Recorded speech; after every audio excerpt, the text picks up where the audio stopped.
নাটোরে স্থানীয় সরকার প্রকৌশল অধিদপ্তরে সড়ক প্রশস্তকরণ প্রকল্পের কাজে প্রকাশ্যে অনিয়ম ও দুর্নীতির অভিযোগ উঠেছে ঠিকাদারদের বিরুদ্ধে।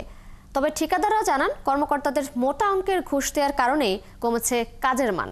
অনিয়ম দুর্নীতি হলেও এলজিইডি কাজের তদারকি করছে না বলে অভিযোগ এলাকাবাসীর। বুলবুল আহমেদের প্রতিবেদন। সড়কের পাশ থেকে মাটি তুলে চলছে সিংড়া উপজেলার তারাস বারুহাস সড়ক চওড়া করার কাজ, যে কারণে সড়কটি নির্মাণের সময়ই বারবার ধসে পড়ছে। অথচ প্রকল্প অনুযায়ী সড়ক প্রশস্ত করার জন্য মাটি বাইরে থেকে আনার কথা। এলাকার লোকজনের অভিযোগ, ঠিকাদাররা কোথাও সড়কের পাশের খাস জমি, আবার কোথাও স্থানীয় বাসিন্দাদের জমি থেকে জোর করে মাটি কেটে নিচ্ছেন। ভেকু নিয়ে আসতেছে, আনার পরে ওই পুকুর শুকায় দিচ্ছে, ওই পুকুরে নরম মাটি উঠায় দিচ্ছে রাস্তার ধারে। এভাবে কাজ করলে তো কাজ থাকবে না। এখানে ধরেন ওই ট্রাক দিয়ে নিয়ে এসে ফেলানো হয়নি, সাইড থেকে উঠেছে, বৃষ্টি না হলে বুঝতে পারতেন। আবাদের মধ্যে থেকে তারা মাটি উঠায় নিচ্ছে, আবাদের ক্ষতি হচ্ছে। কিন্তু অনেক আম গাছগুলো আছে যে বর্ষার সময় বর্ষা আসলে এই আম গাছগুলো পড়ে যাবে, আমের ক্ষতি হবে। আমরা মনে করছি ওটা সরকারের কাম, আমরা বাধ্য হবো আর আমাদের অসুবিধা হইতে পারে। এদের আমরা কে খুঁজছি বলেনি, আমার জানাও নেই। আমার আবাদ থাক যাই থাক, ওরা মাটি কেটে লাগাচ্ছে বা লেসল যাচ্ছে। একইভাবে সড়ক প্রশস্তকরণের কাজ চলছে বাগাতিপাড়া উপজেলার তামালতলা আরানি সড়কেও। সেখানে সড়ক নির্মাণের কাজে ব্যবহার হচ্ছে নিম্নমানের ইট ও বালু।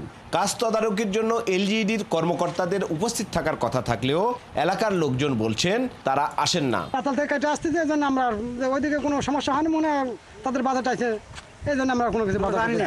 ইট বালু খোয়া এগুলো দিচ্ছে, দিয়ে যে এখন ইট গাঁটছে, তো রুলার টোলার করতে তো দেখিনি ভাই। হয়তো ঠিকাদারের সাথে সরকারি অফিসারদের কোনো যৌথ আছে। এদিকে সড়কের পাশ থেকে মাটি কাটায় ঝুঁকি তৈরি হয়েছে স্বীকার করে ঠিকাদার জানান, কাজ পেতে প্রকল্প পরিচালক থেকে শুরু করে নির্বাহী প্রকৌশলী সবাইকে মোটা অঙ্কের ঘুষ দিতে হয়েছে। মাটির অর্ধেক টাকা আবার ধরেন যে অভিষেক দিতে হয়, বিভিন্ন জায়গায় দিতে হয়।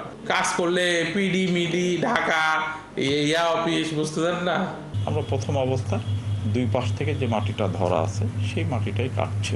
তবে ঘুষ নেওয়ার অভিযোগ অস্বীকার করে এলজিডি কর্মকর্তারা বলেন, সড়কের পাশ থেকে মাটি কাটার কোনো সুযোগ নেই। রাস্তার যে ডিজাইন, সেই ডিজাইন থেকে টোর থেকে বাম রাখবেন, বাম রেখে বামের পর থেকে তারা মাটিটা কাটবেন এবং এই বামটা তারা নির্ধারণ হবে আমাদের যে রাস্তার হাইট আছে, উইট আছে, এগুলোর উপর।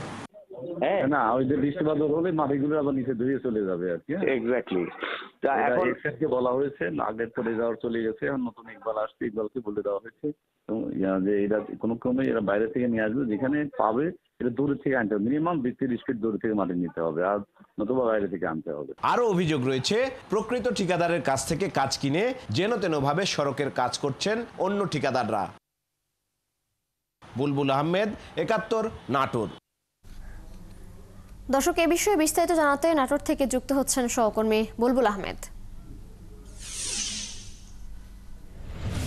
বুলবুল, আপনি তো আছেন সেখানে, কি পরিমাণ দুর্নীতি হয়েছে সড়ক সংস্কার কাজে এবং অভিযুক্ত ঠিকাদার এ বিষয়ে কি বলছেন?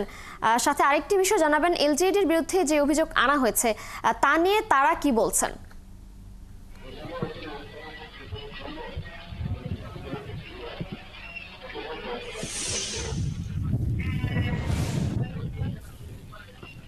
তিশা, আসলে এলজিডির কর্মকর্তাদের সাথে কথা বলেছি, তারা কিন্তু তাদের বিরুদ্ধে যে অভিযোগ ঘুষ নেওয়ার বিষয় সেটি কিন্তু স্বীকার করেনি। তারা বলেছেন যে এটা শুধুমাত্র অভিযোগ, এর কোনো সত্যতা নেই।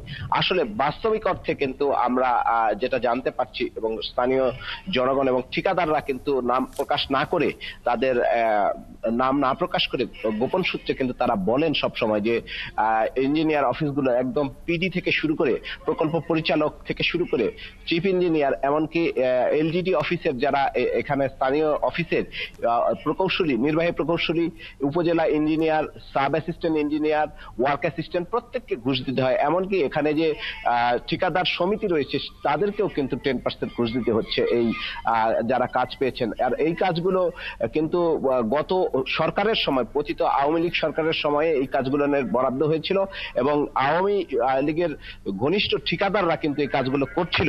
তারপরে কিন্তু সেই ঠিকাদাররা পালিয়ে যাওয়ার পালিয়ে যাওয়ার পরে এই কাজগুলো কিন্তু বর্তমানে বিএনপি ঘনিষ্ঠ লোকজন করছে, এবং যার ফলে এই কাজগুলোর তদারকিও ঠিক মতন করতে পারছে না স্থানীয় যারা প্রশাসন রয়েছে। এবং এইখানে আপনারা দেখছেন যে এই যে প্রশস্তকরণের যে কাজ সেটি কিন্তু ঠিক মতন রোলার করার কথা। এই পাশের যে প্রশস্তকরণটা হচ্ছে এই জায়গাগুলোতে, প্রশস্তকরণের জায়গাগুলোতে রোলার করার কথা, কিন্তু এখানে আমরা দেখছি যে শুধুমাত্র বালি এবং খোয়া, নিম্নমানের বালি এবং খোয়া ফেলা হচ্ছে। এই রাস্তাগুলোতে ধরা ছিল রাজশাহীর বালু, যে রাজশাহী থেকে বালু না নিয়ে ভরাট বালু দিয়ে কিন্তু কাজ করছে, যার ফলে বালুর যে কোয়ালিটি সেটিও কিন্তু ফল করছে, এবং একই সাথে যে ইটের যে কোয়ালিটি দেওয়ার কথা খোয়া, সেই খোয়াও কিন্তু নিম্নমানের দিচ্ছে, এবং এর ফলশ্রুতিতে যেটি হচ্ছে যে রাস্তাগুলো টেকসই হবে না। এবং এই সড়ক প্রশস্তকরণের 8টি প্রকল্প চলছে নাটোর জেলাতে, 80 লক্ষ টাকা বরাদ্দ ধরা হয়েছে, এবং এই কাজগুলো যেগুলো হচ্ছে এখানে কিন্তু জনগণ বলছে যে তাদের খুবই ভোগান্তি হচ্ছে এই কাজগুলোর। আজকে আমি যে জায়গাটিতে দাঁড়িয়ে আছি, নাটোরের হালসা এবং হরিবোদপুর সড়ক, এই প্রশস্তকরণের কাজের জন্য এখানে 37,68,729 টাকা মাটির বরাদ্দ ধরা আছে, এবং একই সাথে কিন্তু 9,20,000 টাকা এই রাস্তায় বরাদ্দ ধরা আছে, 9,20,00,000 টাকা ধরা আছে। আহমেদ, আপনাকে ধন্যবাদ।